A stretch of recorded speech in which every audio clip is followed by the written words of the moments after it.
வார்த்தையின் மூலமாக உங்களை சந்திப்பதில் மிக்க மகிழ்ச்சி அடைகிறேன். கர்த்தர் உங்களை ஆசீர்வதித்து வருகிறான்னு சொல்லி நான் விசுவாசிக்கிறேன். கர்த்தர் உங்களோடு கூட இருப்பாராக. இன்னைக்கு நம்ம பார்க்க போற ஒரு வார்த்தை யாத்திராகமம் 15ஆம் அதிகாரம் 26ஆம் வசனத்தை நாம் தியானிக்கலாம். நீ உன் தேவனாகிய கர்த்தரின் சத்தத்தை கவனமாய் கேட்டு அவர் பார்வைக்கு செம்மையானவைகளை செய்து அவர் கட்டளைகளுக்கு செவி கொடுத்து அவருடைய நியமங்கள் யாவையும் கை கொண்டால் நான் எகிப்திற்கு வரப்பண்ணின வியாதிகளில் ஒன்றையும் உனக்கு வரப்பண்ணேன். நான் உன் பரிகாரியாகிய கர்த்தர் என்று கர்த்தர் சொல்றார். இந்த வசனத்தை ஆங்கிலத்துல கடைசி பாகத்தில் வாசிக்கும் போது For I am the Lord that healeth thee, நானே உன்னை குணமாக்குற கர்த்தர் அப்படின்னு சொல்றார். நாம் ஜெபிக்கலாம். கண்களை மூடி நம்ம ஜெபிப்போம். இந்த வசனத்திலிருந்து கர்த்தர் நம்மளோடு பேசுவாராக. நம்ம ஜெபிக்கலாம். ஸ்தோத்திரம் கர்த்தாவே, வானத்தையும் பூமியும் படைத்த எங்கள் எலோஹிம் தேவனே, எங்கள் எல் ஷடாய் தேவனே துதிக்கிறோம் அப்பா.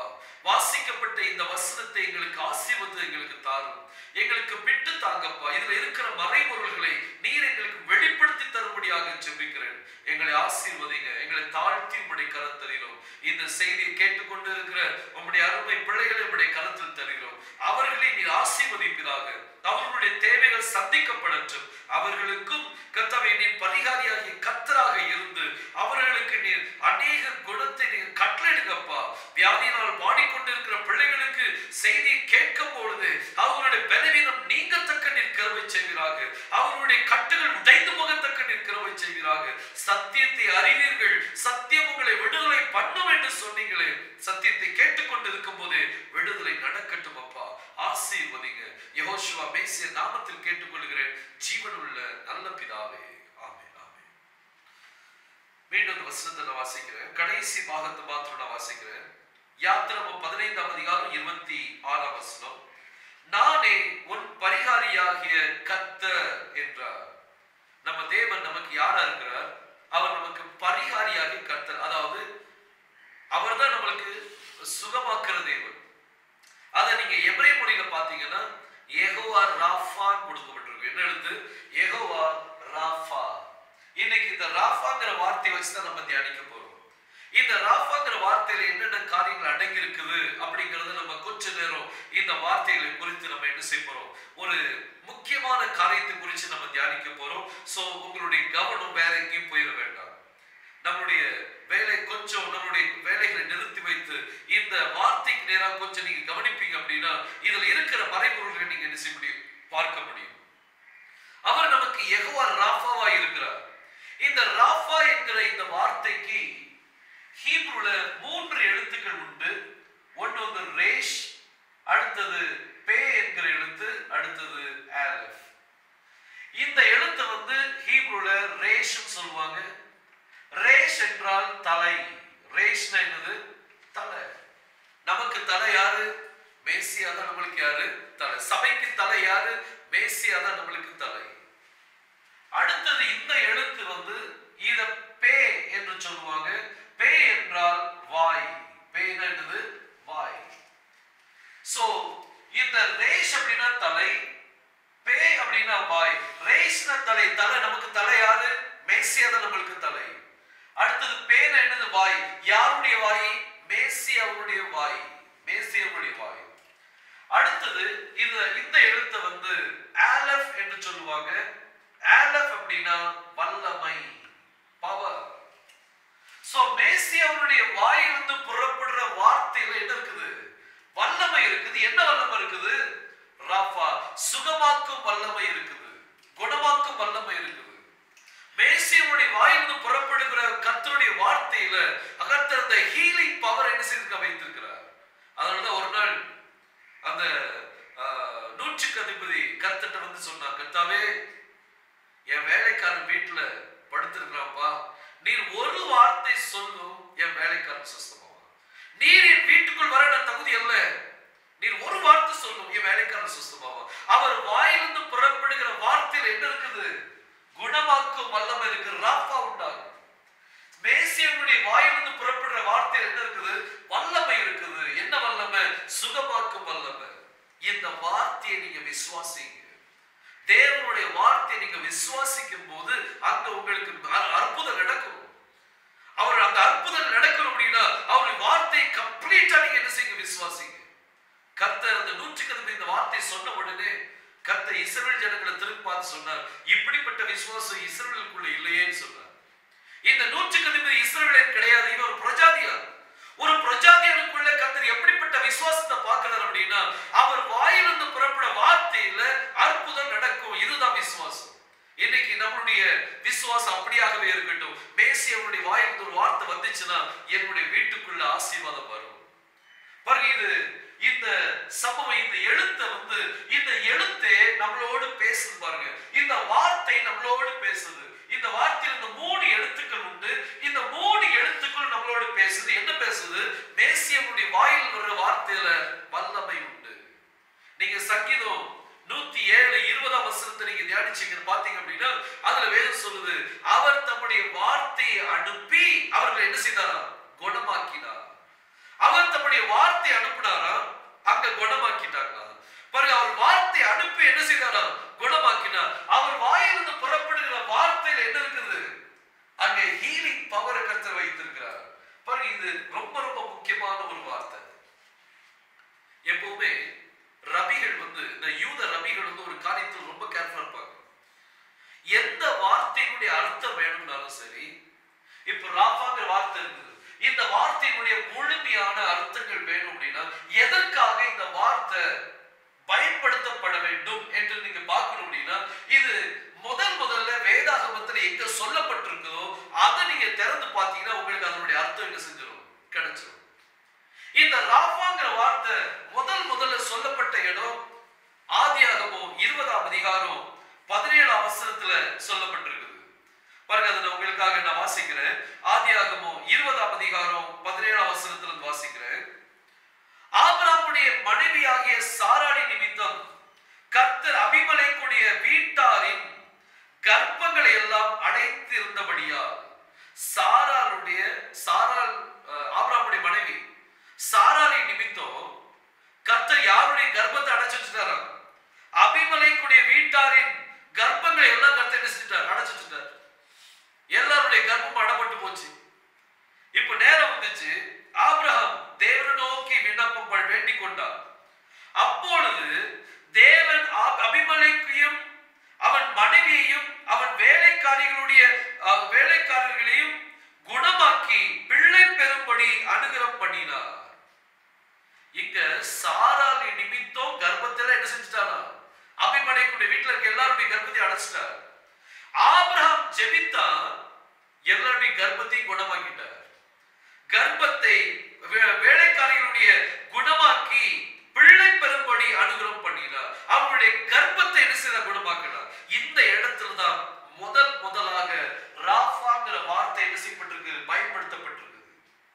இந்த ராஃபாங்கிற வார்த்தை எதுக்கு பயன்படுத்தப்பட்டிருக்குன்னா கர்ப்பத்தை குணமாக்குறதுக்காக கர்த்தர் என்ன செய்திருக்கிறார்? பயன்படுத்தி இருக்கிறார். அப்ப இந்த வார்த்தை எதுக்கு தெரியுமா? கர்ப்பத்தை குணமாக்குறதுக்காக ஸ்பெஷலா டிசைன் பண்ண வார்த்தை. மேசியாவுடைய வாயிலிருந்து புறப்பட்ட ஒரு முக்கியமான வார்த்தை என்னன்னா ராஃபா. இந்த வார்த்தை எதுக்காக அப்படின்னா கர்ப்பத்தை குணமாக்கி பிள்ளை பெறும்படி செய்கிற ஒரு அனுகிரகத்தை இங்க அந்த வார்த்தையில நீங்க பார்க்க முடியும். பாருங்க, முதல் நீங்க பாத்தீங்க அப்படின்னா ஏவாள கர்த்தர் எங்க தண்டிச்சார்? கர்ப்பத்தை தான் என்ன செய்தார்? தண்டிச்சார். இந்த கர்ப்பத்தை குணமாக்குறதுக்கு என்ன வார்த்தை தேவை? ராஃபாங்கிற வார்த்தை தேவை. இந்த ராஃபாங்கிற வார்த்தை கர்ப்பத்தை குணமாக்குறதுக்காக நமக்கு பயன்படக்கூடிய ஒரு வார்த்தை. இன்னைக்கு நீங்க சில நேரம் நீங்க பாருங்க, இப்போ சில பெண்களுடைய கர்ப்பம் பலவீனமா இருக்கும். அவங்களுடைய கர்ப்பத்துல ஃபைப்ராய்ட் இருக்கும், இல்லாட்டி கட்டிகள் இருக்கும், டியூமர் இருக்கும், கர்ப்பம் அடப்பட்டு இருக்கும், கர்ப்பம் பலவீனமா இருக்கும், அடிக்கடி அபார்ஷன் ஆயிட்டு இருக்கு அப்படின்னா ராஃபாங்கிற வார்த்தை பயன்படுத்தி பாருங்க. ராஃபாங்கிற வார்த்தை கர்ப்பத்தை குணமாக்கக்கூடிய வல்லமை உடையது. அவருடைய நாமத்தை சொல்லி ராஃபாங்கிற வார்த்தை பயன்படுத்தி பாருங்க. ஏன்னா அது அவருடைய வாயிலிருந்து புறப்பட்ட ஒரு வார்த்தை.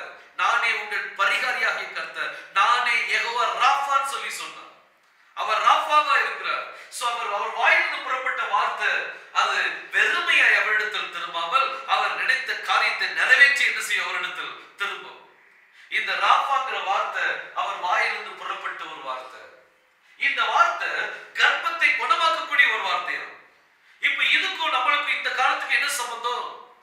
இன்னைக்கு சபையினுடைய வயசு எத்தனை?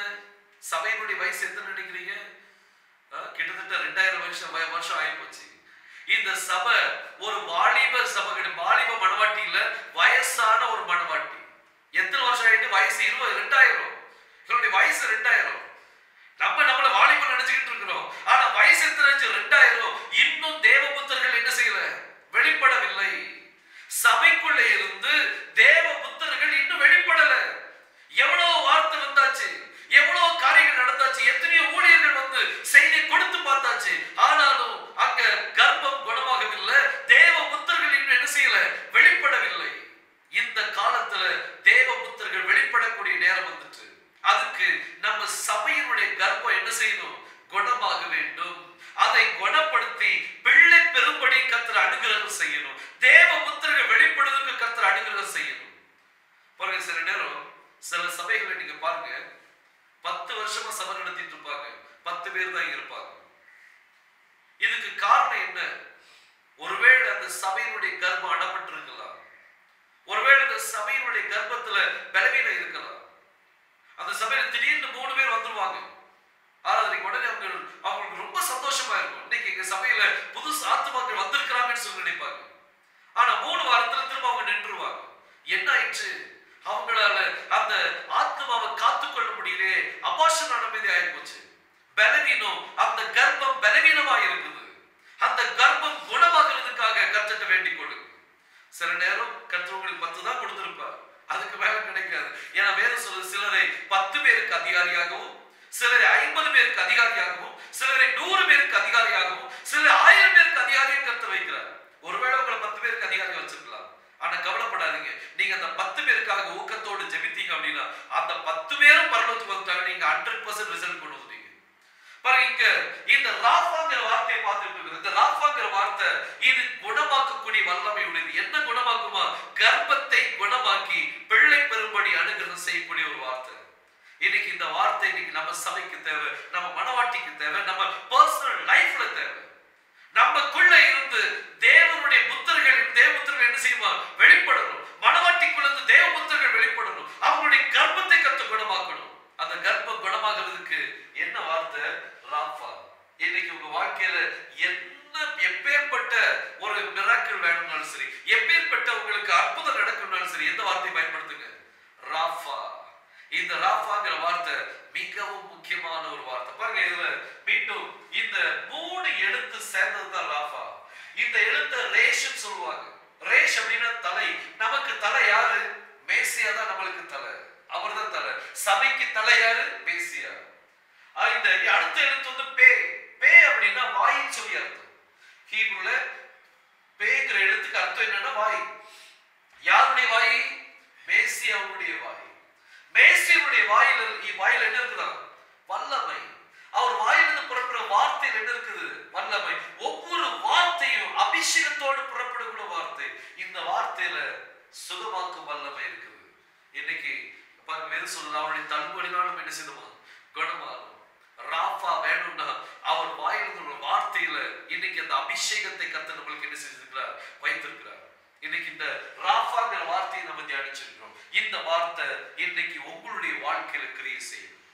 ஒருவேளை உங்களுடைய கர்ப்பம் உங்களுக்கு பெற முடியாத சூழ்நிலை இருக்குமானா, கர்ப்பம் அடப்பட்டு இருக்குதுன்னா, இப்பவுமே நீங்க உங்க கர்ப்பத்துல கை வைத்து நீங்க ஜெபம் பண்ணுங்க. அடிக்கடி அவசரம் இருந்தா உங்களுடைய வயிற்றுல கை வைத்து நீங்க ஜெபம் பண்ணுங்க. குழந்தை பெற முடியாதபடி அது கர்ப்பம் அடப்பட்டு இருக்கா, உங்களுடைய கர்ப்பத்துல நீங்க கை வைத்து நீங்க ஜெபம் பண்ணுங்க. கர்ப்பத்துல ஃபைப்ராய்ட் இருக்குதா, கட்டிகள் இருக்குதா, பல பிரச்சனைகள் இருக்கா, கர்ப்பத்துல கை வைத்து சொல்லுங்க, கர்த்தாவே நான் விசுவாசிக்கிறேன், என்னுடைய கர்ப்பத்தை குணமாக்குவதற்கு நீர் ஒரு வார்த்தை வைத்திருக்கிறீர். அந்த வார்த்தை ராஃபா என்கிற வார்த்தை நான் விசுவாசிக்கிறேன் கர்த்தாவேன்னு சொல்லி இப்ப என்னோடு கூட நீங்க ஜெபிப்பீங்களா? நான் உங்களுக்காக ஜெபிக்கிறேன். கர்த்தர் உங்களுடைய கர்ப்பத்தை தொட்டு கர்த்தர் குணமாக்க வல்லவர். கர்த்தரால் கூடாத காரியம் ஒன்றுமில்லை. அவர்கிட்ட கேளுங்க, அவர் தருவார். நாம் ஜெபிப்போம். கண்ணில் மூடி நம்ம ஜெபிப்போம். கர்த்தர் பெரிய காரியங்களை செய்வாராக. ஜெபிக்கலாம். ஸ்தோத்திரம் கர்த்தாவே, வானத்தையும் பூமியும் படைத்த எங்கள் எலோஹிம் தேவனே, எங்கள் எல்ஷடாய் தேவனே, துதிக்கிறோம்ப்பா. இந்த நேரத்தில் உங்களுடைய பிள்ளைகளுக்காக நான் ஜெபிக்கிறேன்ப்பா. தேவனே, இந்த வார்த்தை ராஃபா என்கிற வார்த்தை குறித்து நாங்கள் தியானி இந்த ராபாக்குள்ளே இருக்கிற அந்த அதிசயத்தை நாங்கள் பார்த்தோம் அப்பா. உம்முடைய வாயிலிருந்து புறப்படுகிற வார்த்தையில் வல்லமை உண்டு, அது அற்புதத்தை செய்கிற வல்லமை என்று நாங்கள் பார்த்தோம் அப்பா.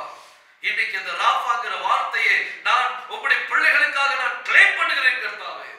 இந்த வார்த்தை ராபா என்கிற வார்த்தை ஒவ்வொருத்தருடைய வாழ்க்கைக்குள்ள பிரவேசிப்பதாக. தேவனுடைய பிள்ளை பிறவிடாதபடி தேவனுடைய தடைகள் இருக்குமானால், கர்ப்பம் அடைப்பட்டு இருக்குமானால், பலவீனம் இருக்குமானால், எல்லா பலவீனங்களும் நசரேயனாகிய யெகோஷுவா மேசியாவின் நாமத்தினாலே இப்பொழுது ராபா உண்டாகட்டும் அப்பா. இப்பொழுது ராபா உண்டாகட்டும். உம்முடைய வாயிலிருந்து புறப்படுகிற வார்த்தை அவர்களை தொடுவதாக ராஜா. அந்த ராபாங்கிற வார்த்தை அவர்களை குணப்படுத்துவதாக. குணப்படுத்திட்டு கர்த்தாவே, யெகோஷுவா மேசியாவின் நாமத்தினாலே அவர்கள் ஒவ்வொருத்தருக்கும் ராபா உண்டாகட்டும். நீர் அற்புதத்தை செய்யும் சாட்சிகளை எழுப்பித்தாரும் அப்பா. ஆசீர்வதிங்க. இன்று நீர் அற்புதத்தை செய்து விட்டு அதற்காக நன்றி. உமக்கு நன்றி கர்த்தாவே. உமக்கு கோடான கோடி ஸ்தோத்திரம். சபையிலே ஆத்துமாக்களே இல்லை என்று கலங்கி போயிருக்கிற பிள்ளைகளுக்காக ஜெபிக்கிறேன் அப்பா. தேவனே, அவருடைய சபையுடைய கர்ப்பம் இப்பொழுதே குணமடைவதாக. யெகோஷுவா மேசியாவின் நாமத்தினாலே ராபா உண்டாகட்டும் அப்பா. ராபா உண்டாகட்டும். கர்ப்பத்தை குணமாக்கி தார். ஆத்துமாக்களை அள்ளி கொடுங்கப்பா. அள்ளி தாங்க ராஜா. ஆசீர்வதிங்க. தேவ புத்திரர்கள் மணவாட்டியின் மூலமாக வெளிப்படத்தக்க மணவாட்டியினுடைய கர்ப்பத்தை குணமாக்குவீராக. ராபா உண்டாகட்டும் அப்பா. ராபா உண்டாகட்டும். ஆசீர்வதிங்க. எங்களை தாழ்த்தி உம்முடைய கரத்தரியும் துதி கன மகிமை எல்லாவற்றையும் நீங்க எடுத்துக்கொள்ளுங்க. யெகோஷுவா மேசியா நாமத்தில் கேட்டுக்கொள்கிறேன் ஜீவனுள்ள நல்ல பிதாவே. ஆமென். கர்த்தருடைய ஆசீர்வாதம்.